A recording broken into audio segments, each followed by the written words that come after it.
Welcome back to Living in Resonance. I'm Monifa, and we're exploring the cosmic current of gene keys and the lunar cycle so you can cultivate that voice, live your genius, and weave your legacy in harmony with the current frequencies.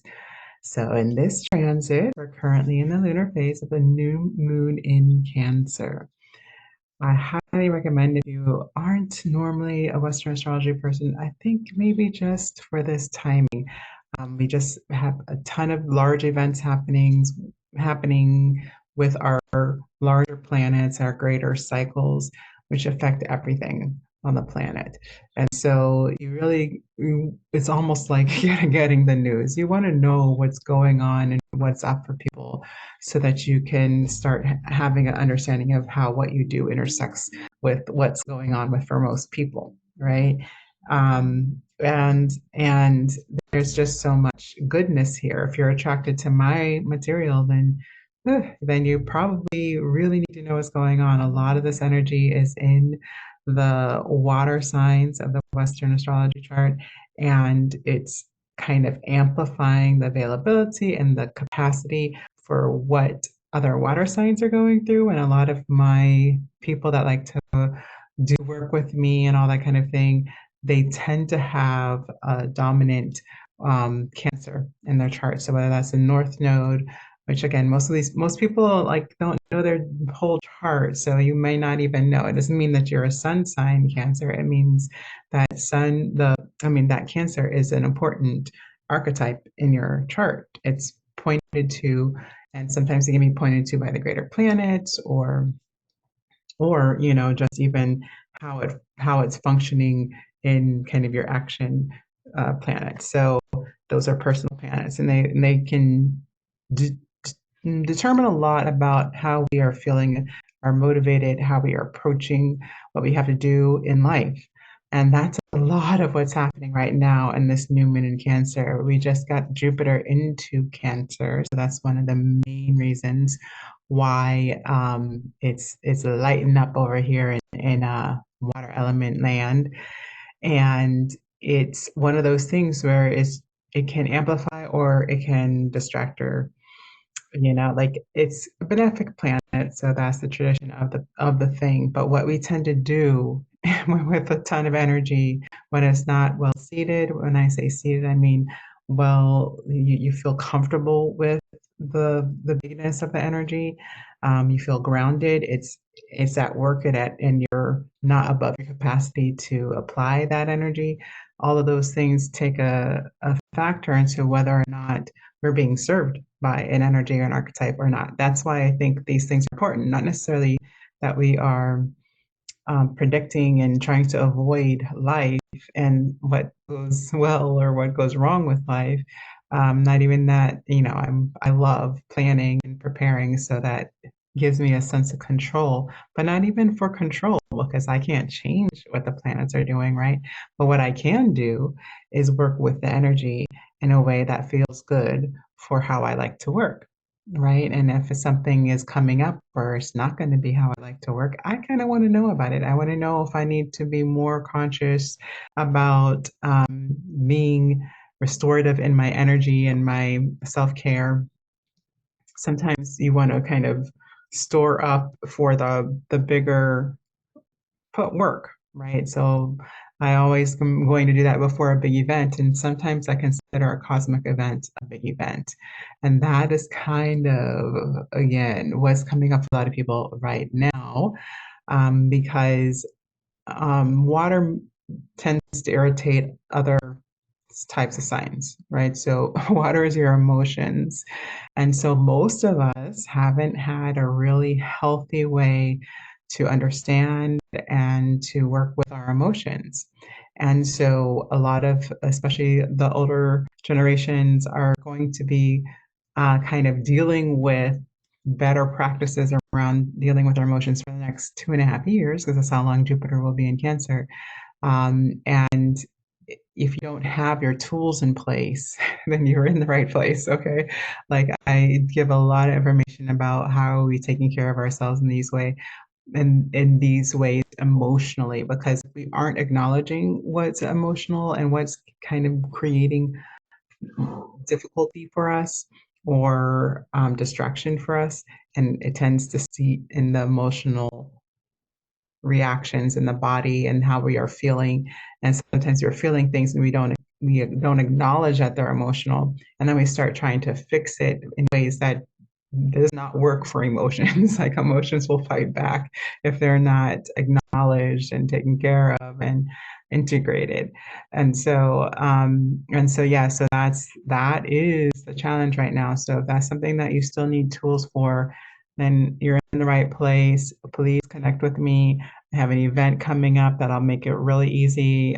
We'll have a freebie during that event that you can walk away with some nice, juicy tools for the work that you're making progress in, that legacy you're building.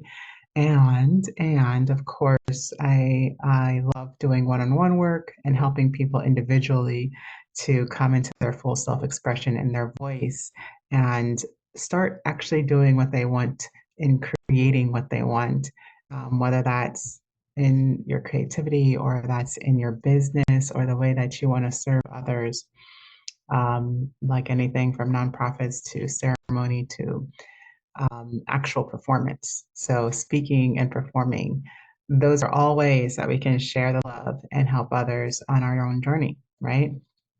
So many options, but first we have to choose it. And right now, this energy is coming in strong that you're going to start feeling the repercussions of maybe not choosing exactly what you're here to do. It's just, there's a lot going on. There's more reasons why I think that, but I'm not here for the Western astrology. I'm here for the gene keys, right? So gene key 52, human design gate 52, they're there. They are the same. It is just a matter of definition and interpretation and how it's applied. Again, they're kind of puzzle pieces. If you look at one, the other one will make sense. Um, Even in the gene key determination of like how it sits and acts in the DNA and how it functions in the body.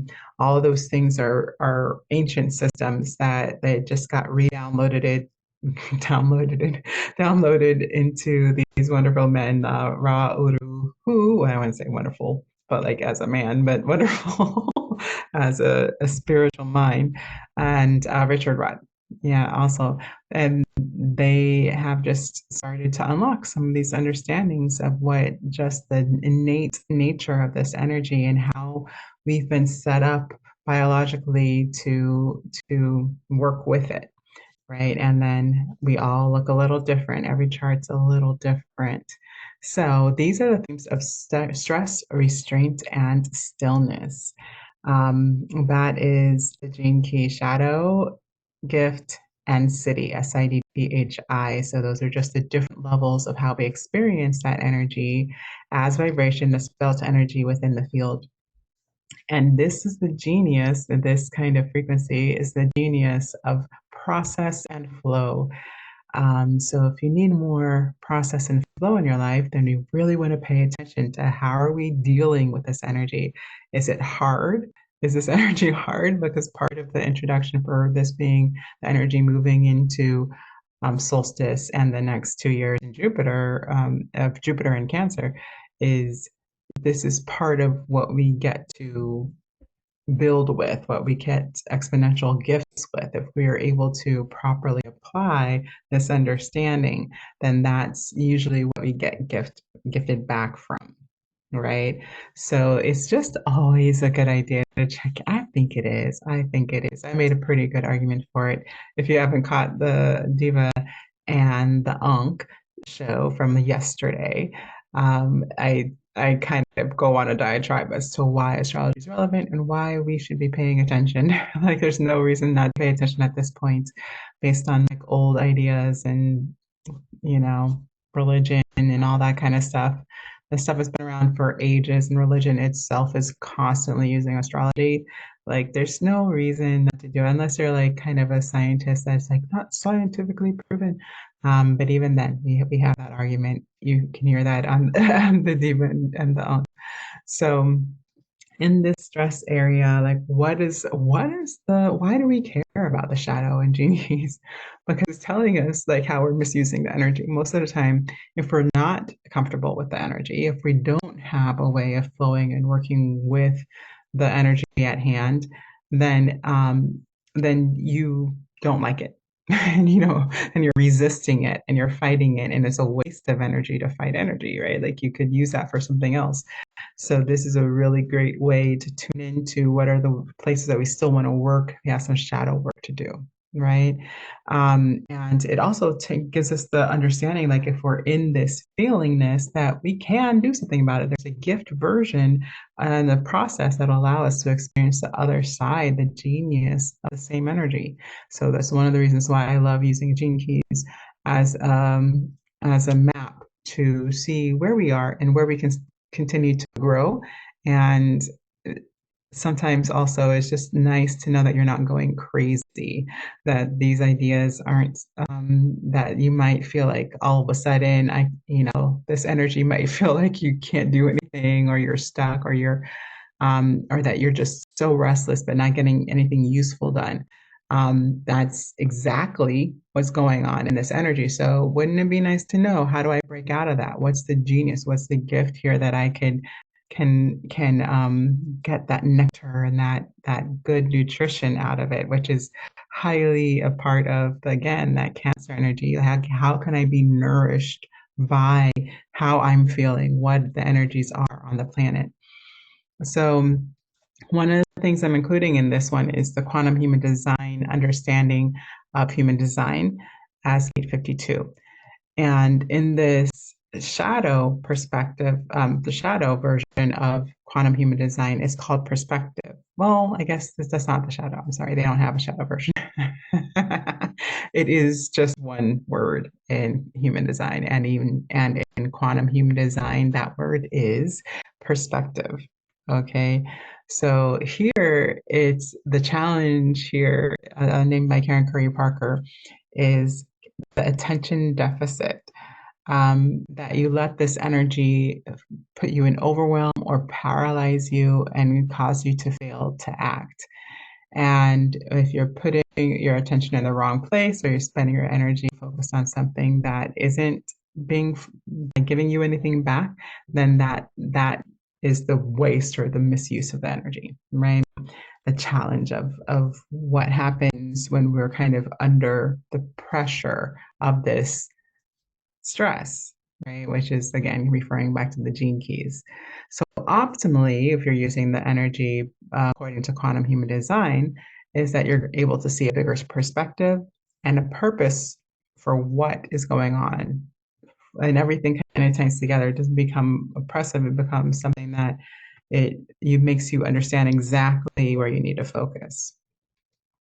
And it'll help you to kind of move forward, maybe not as fast as you want to move forward, but it'll at least not stuck, right? It's going to give you a sense of what's going to move you forward in the process and the flow of what you're creating.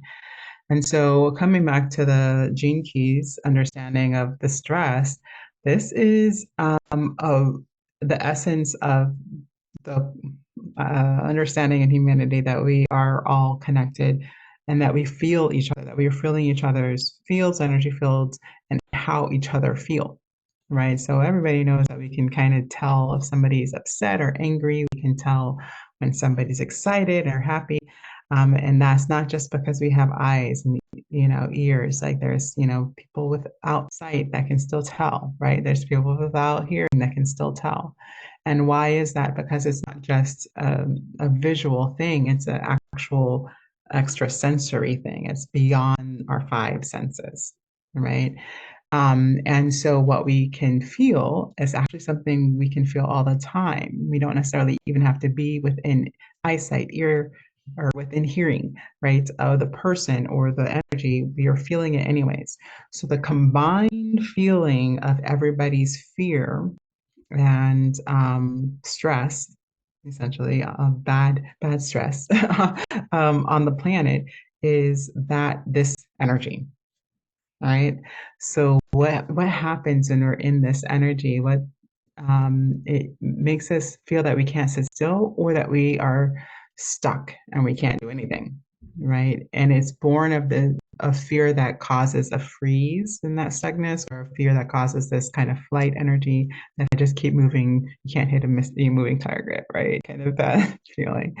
So if you are feeling dissatisfied, that probably is a direct reflection of this energy. It's just that feeling that like no matter what I do or do not do, I can't be satisfied. There's nothing satisfying about things. I've noticed this, and that one of the things I'm going to do is I'm going to track this back in time to when I first started feeling this energy, and it was I definitely got a lot of the shadow side of this energy coming in, and because it was strong in general and it's really felt by the water signs. So hang in there, guys. We're gonna make it.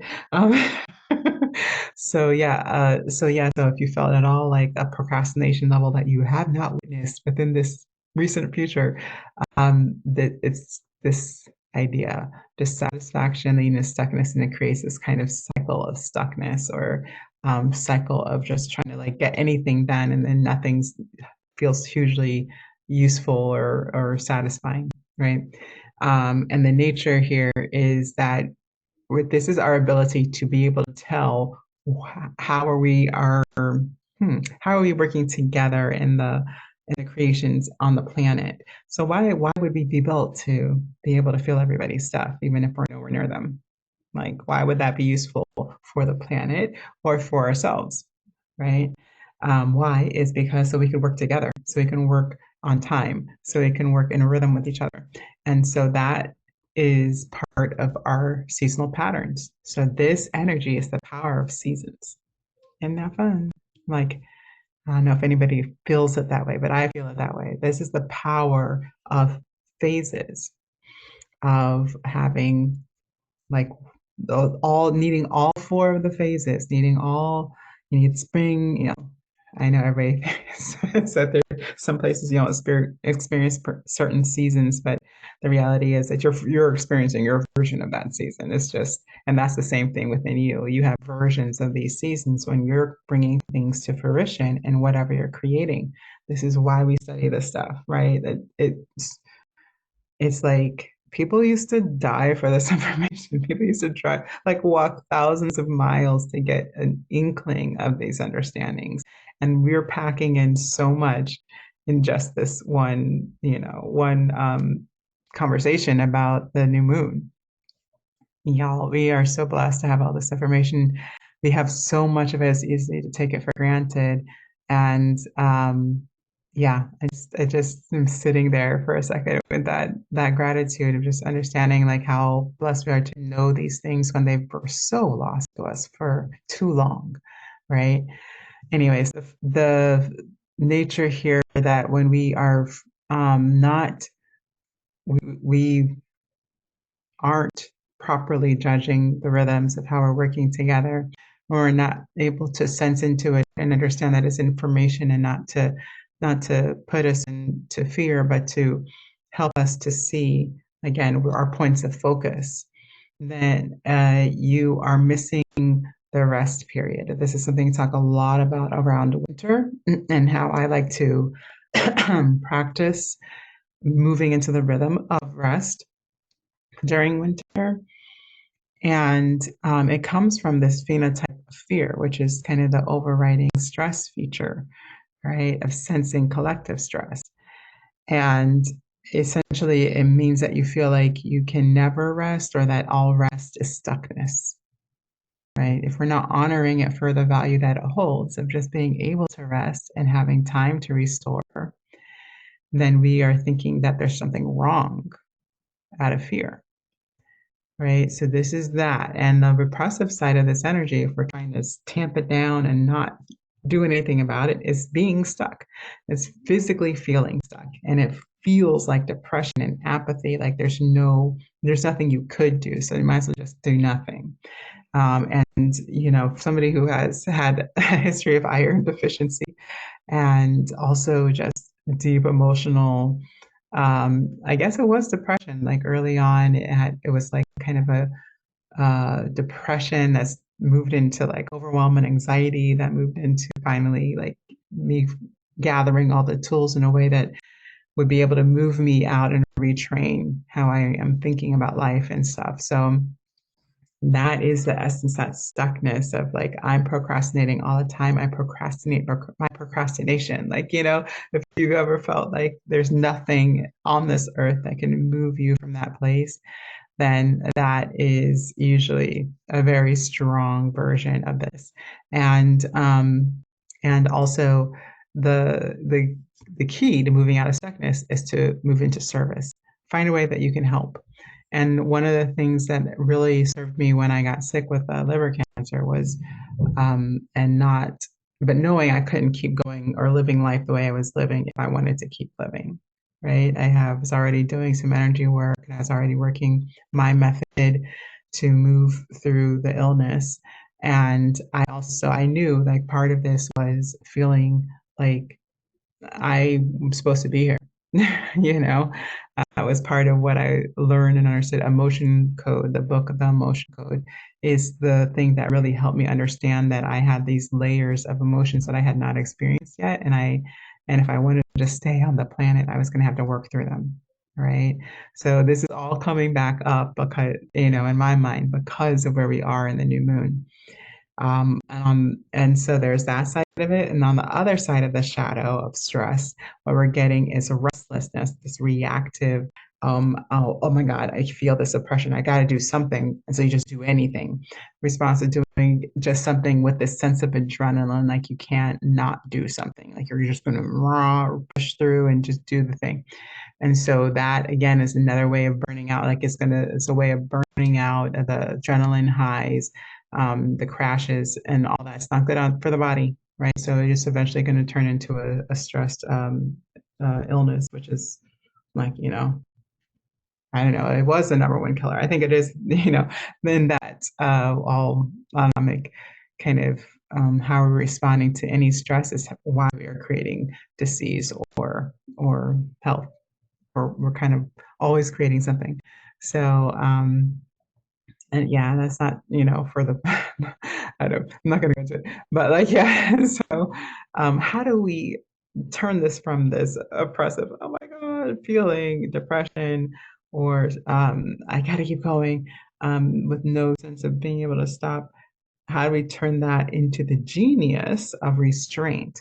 And Richard Wright admittedly, he's like, this is probably not the most exciting of the gene key gifts, right? When you hear the word, but he says that the power here is like beyond your comprehension, which is true. Like the power to shift and change, the power to enact the season that is next for the creation and how it needs to be nurtured into the fruit of the harvest, right? Like, whew, that's a lot of power, right? If you think about it. So one of the quotes I pulled from the Gene Keys is the more selfless the intention, the more power it will have.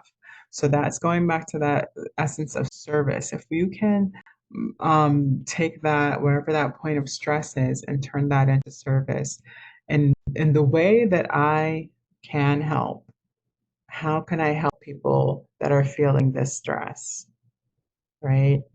And for me, that's y'all, like if you're having a hard time moving through emotions to get what you want done, if you feel held back by what you think you should be doing, right? Then like I'm literally built to help you. That is my chart. That is my function, and I my method was born before I understood that as a purpose of reflected in astrology. So it's just what it is. And what this will do when you have that ability to tap into why are we here? What can I do about that? What can I do about what's happening? And we're not just thinking about survival, because survival is fear, right? That's fear based. That if you feel like you have to survive, that means you're afraid of not surviving, right? So, how do we balance that? Is what that can inform us about, right? Like, what am I trying to say? So it's that what happens is that when we see what others need, we're seeing what's real as far as mm, what even is going on with us. There's times when I'm like in a coaching session and I realize that my client's hitting up against something that I have previously experienced. And I'm just like, oh my God, I'm so glad that I get to guide you through this because I know exactly what everybody says you should do about this. And I know exactly, like, based on not just by my own experience, but based on your chart and what you've told me about your personal experiences, how we can approach that in the way that you don't feel like you're hitting your head against the wall, right? And it tells me like everybody's like, oh, not everybody, but there's camps that are going to say, be obsessed, keep going, like push through the pain, just do it, all these kind of things. And then there's going to be a camp. And to me, that's the, that's that, what's the other side? That restless side, right?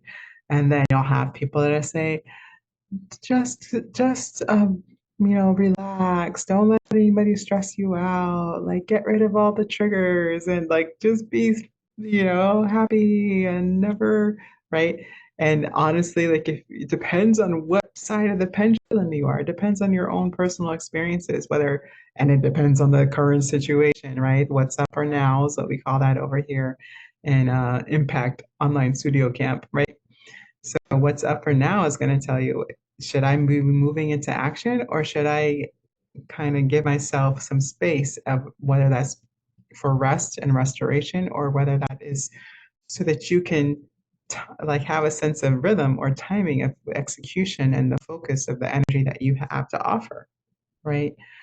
And especially when we're tired, like if you're tired, then we have to be really precise with how we're using our energy because your job really is the first job is to restore and not be tired, and then the second job is to move forward, right? Like, but if because if you keep moving forward while you're so extremely tired and never get the chance to restore, then that's what leads to burnout, or your body just takes you out of the game, right? And that's why we get disease.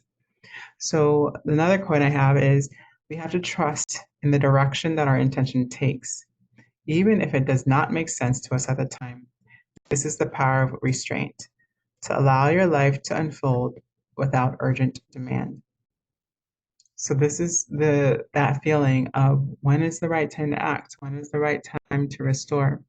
And the the trick here is that you can self-sabotage either by pushing forward anyways and like maybe pushing forward at the wrong time and then messing everything up, making everything worse than it would be if you just chilled out for a second and took that time to restore and feel better, right?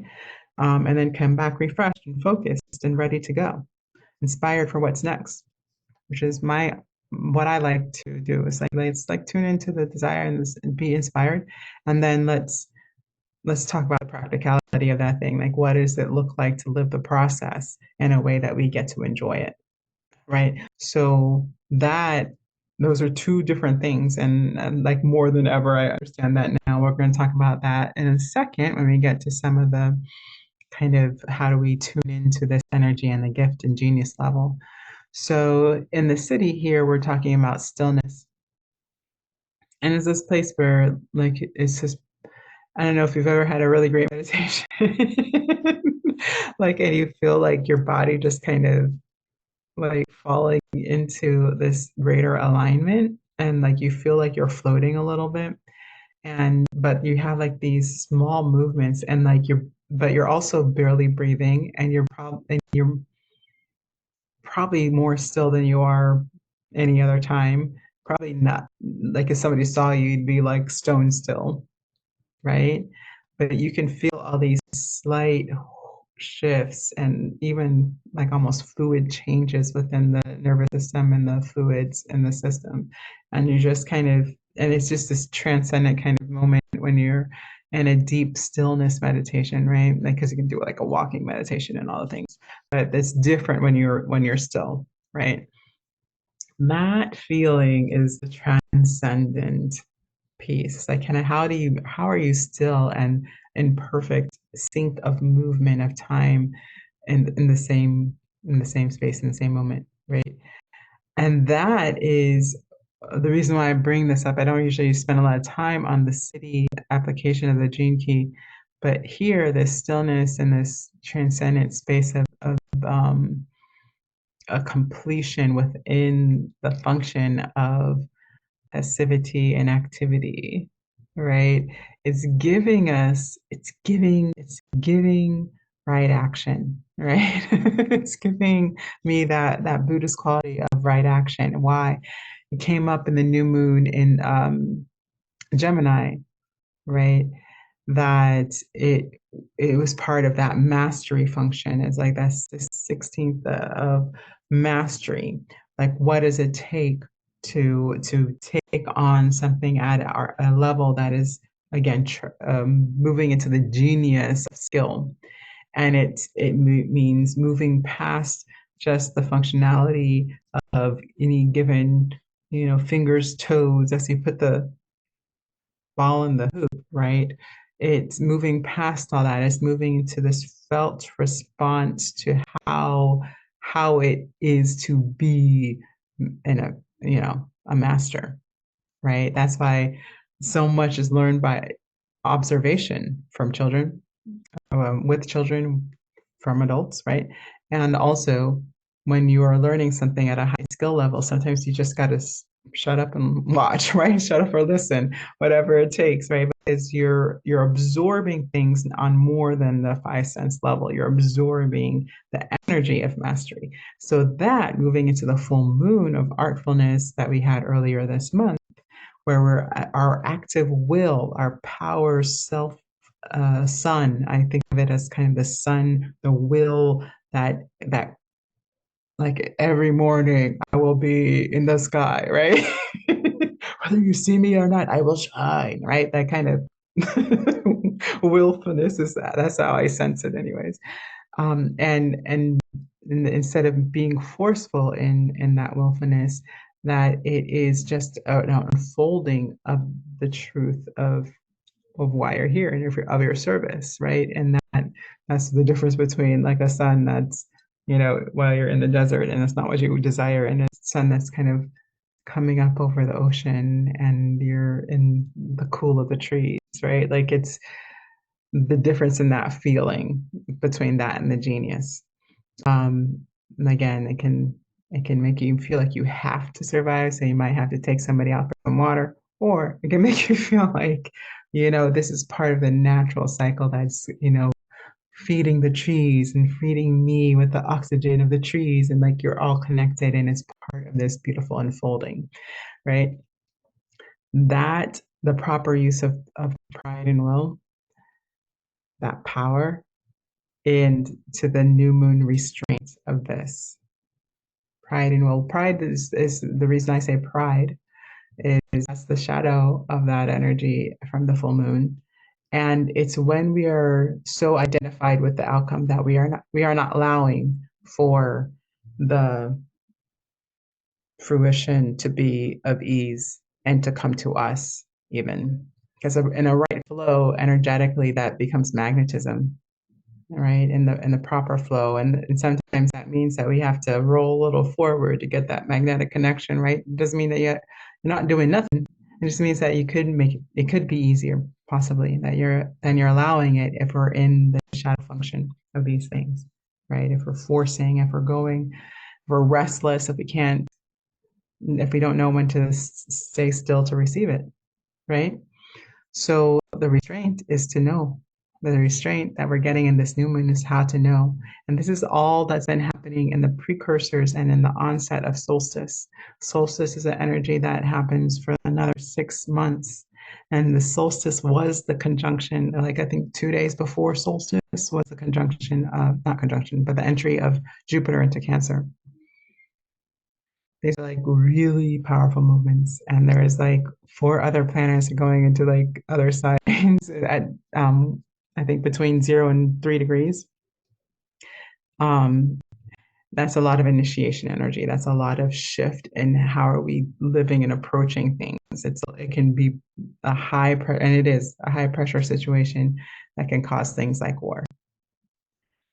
So if you understand that a little bit more, and you understand that, like, how are we responding and how are we serving each other during these hard times, means that we have to have a sense of when to be in stillness and receptivity and restoration, and when we are in action and application of what we have to offer and what we can give to make things easier, to make things better for everybody, right? So it's a delicate time, my dudes. All right. So it's like a time. All right. This is a long one, guys. So here we go. New moon. What I hope that you can do, because this is what the download was for me. And I'm going to see if I can translate it for you as quickly as possible. I think, and I don't mean quickly as in time as much as I just learned this myself. So I'm hoping that I'll be able to share it in a way that really helps you guys as well. Um, so in this energy of restraint, when do I stay passive or in restoration? When do I act? When am I in passive and receiving reception? And when do I act? And when I act, like again, to me, there's a rhythm to that. Am I going fast? Am I going slow? We have to be tuned in to understand that. And to be tuned in, we also have to know how are we receiving the information or the tuning or the information that comes in through the transmission of tuning, right? How are we sensing the energy? So in that case, we have to understand like kind of what meaning are we assigning to the information that we're getting. And is it born of our own stories, our own triggers, our own trauma, our own fear, or if it's being allowed to live in the functionality of pinpointing the focus of what is available and what we can stay still to receive, but we can move forward to enact in how we serve, right? So that meaning is very important. So we want to process around how are we garnering the understanding of how we're receiving information and what meaning we're deriving from that information, because that is usually what's going to cause you to move into a state. So if something is changing your state from the outside, that information coming in is changing how you feel, then it can be a trigger situation, right? If we're not in the genius and you don't, if you're in flow, you probably don't need to hear me because you're probably doing your own thing. But also, this could just be that clue. And again, for me today, this is a huge what? I hadn't even discerned these things before, right? If and one of the things that I learned today is that your own desires can be a trigger if you aren't assigning the right meaning to them, right? Sometimes we think that we're making our purpose mean what we're here to do, how we're here to serve. We're making that mean that we aren't winning or we are not successful or we're failing or we're not any good or we're not good enough if we aren't fulfilling it to this crazy high level, right? And so if that's the meaning we're assigning to not being there yet to any goal, right? To any idea of what it means in its full expression, then we could be triggering ourselves into inertia, into unsatisfaction, into apathy, into depression, into restlessness and kind of useless activity, right? So if that's we have to start checking these things out, right? It never occurred to me that your desire could become a trigger, but it can if you still have the wrong associations with what it means to you, right? And so that's always going to come back to self-worth, self-love, the more you have, and also the just what is baseline for your own emotional feelings. And that's why I think my work is so vitally important. It's being able to regulate your own nervous system can change the game completely because now you're not moving just by the trigger, right? You're moving based on a more stable kind of understanding within the body. And it's hard for me to explain that. I'm going to find better ways to like kind of get that as a visual for you guys. But But yeah, it's a very distinct difference. Trust me. Tell me, like I've made myself sick. I've gotten to the point where I'm mostly creating the things that I want in my life, and a couple other fine tunings. And part of that is what got the download for today, which was that I may be assigning meanings to the goal of the outcomes, right? That are getting in my own way.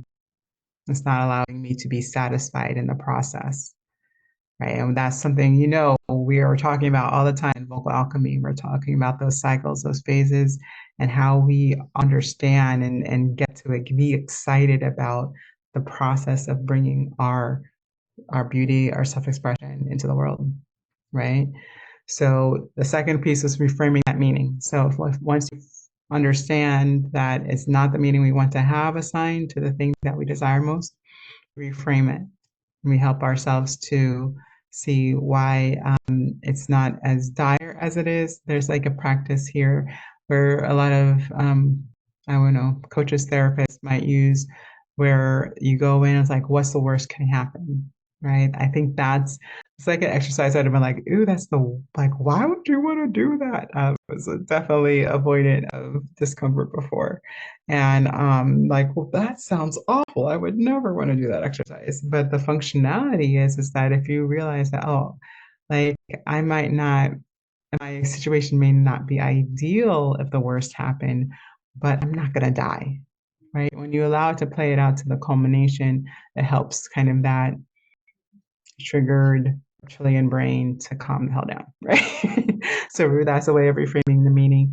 You can also talk about how what's happening is the proof that something else will happen. That's where gratitude comes in. So your gratitude practices and seeing and being thankful for what is already happening and what's existing already in your life. That's why it's a major part of manifestation because it unhooks that trigger and allows you to do what's needed and to follow your intuition, right? The third piece here is retraining the energy of creation. To me, if you're going to be, um, if you have to deal with the trigger anyways, if you're going to be in that state anyways, especially in this kind of energy, if you're going to be stuck or doing something useless anyways, why not use this time to use your tools of self-regulation, of stress regulation, so that you can shift the entire, like kind of the entrainment of how you're responding to the failure or responding to the thing, right? And so when we are properly regulated, we're going to still tend to move and take right actions. May not be perfect, I think when we're in that higher spiritual connection that really senses the spiritual flow, where it's a much, juicier flow and ride. But I think there's a nice little in between there where you can just kind of be like, okay, I'm doing the one more thing. I'm doing the one more thing. And I know it's not everything that I want to do, but it's that much closer and it still feel good. And I'm not feeling like I'm, stressed out. Okay. And not able to take care of what I need to take care of. Right. That's not a great feeling. Right. So if we can just get that one next thing done, that's sometimes all we need. If we can get that one next thing done and still feel good, then that's really, really close. And then when we get that flow going, ooh, that's where we're all trying to be all the time, right? But life don't work like that, right? So the other ways that we need in order for us to be able to not let those stuck or restless moments last infinitely and become a downward spiral, which all shadow kind of encourages a downward spiral. One thing causes the next, and our feelings affect our way we think, and our the way we think affect our feelings, and it's this spiral into confusion, right? So, what's a good way to not let that happen is the fourth step here, which is you have your tools ready to go. Right. So for any lapses where the state change is putting you into fight, flight, or freeze or fawn, that you have your tools ready to go, that you're not waiting until it happens to be like, like, and then you don't even feel like thinking, much less feel like figuring out what tool you want to use at that time. Y'all, I know, no, I know it's not sexy, but like have these things ready to go. Have a list of what you already know works. And this is what we do in Vocal Alchemy is we take those seasons and we figure out what works in the season and what has worked before. We've lived 1,000 seasons, right? In different versions. There's short and long seasons. Okay. For those who are just thinking of the seasons for the year. There are seasons creation, for every creation. Okay. So like if you're getting ready to cook food, right? There's probably a time where that you recognize the lack, right? You're like, oh, I'm getting a little peckish. I'm hungry. And then there's a time where you're like, oh, well, I have an idea. It's the seeding of like that's usually where the light comes into that darkness of winter. Like I have an idea. Okay. Well, in the spring, it's like, well, what do I need to carry this idea out? How do I nurture the idea? And then in the summer, it's going to be, oh, I've got everything ready. I've got my eggs, I've got my green peppers, and I've got my onions. I'm going to make an omelet. Here we go. Now we're in summer, we're in flow. If we've got everything we need and it's easy, right? Like if we had the understanding for the methods of creation in our life, we would be a lot less freaked out when we get to the next time we're hungry. You understand what I'm saying? That's just a phase. And if we understand the point of hunger is to remind us that we have other things to create, right? The point of hunger is to remind us that we still have things to do. It really is. Like even if I talked about that the first time I was talking about like in reference to my analogy, but the second time I was talking about in real life, like that's part of why people fast. It creates this understanding that there's more to do. Like if we get a little too satiated in the body in the Western world, it creates apathy in and of itself because it's like, oh, everything's taken care of. I don't really need to do anything, right? And so sometimes people will fast in order to remind the body, no, there's more that we want to do. And so you can focus on our true intention of what we were trying to create and not just on like well, I'm satisfied, so everything's fine, right? So we all work a little differently. Like I said, that's why it's nice to know kind of how you're built so that you can respond appropriately. Have a little toolbox. So you have a set of tools that will help you in ways that other people may not need that support or help, right? So one of the things I want to mention is that fight, freeze, and fawn. That is what my method is for. OMance method is to keep you in a state of optimal interaction with life so that you can respond as needed. So that is where the state we want to be in for performance, for a high level of performance. We have to be able to respond in real time. This is the difference between like a great speaker and somebody who just takes really good notes, right? Like who has a really good, writing skills, right?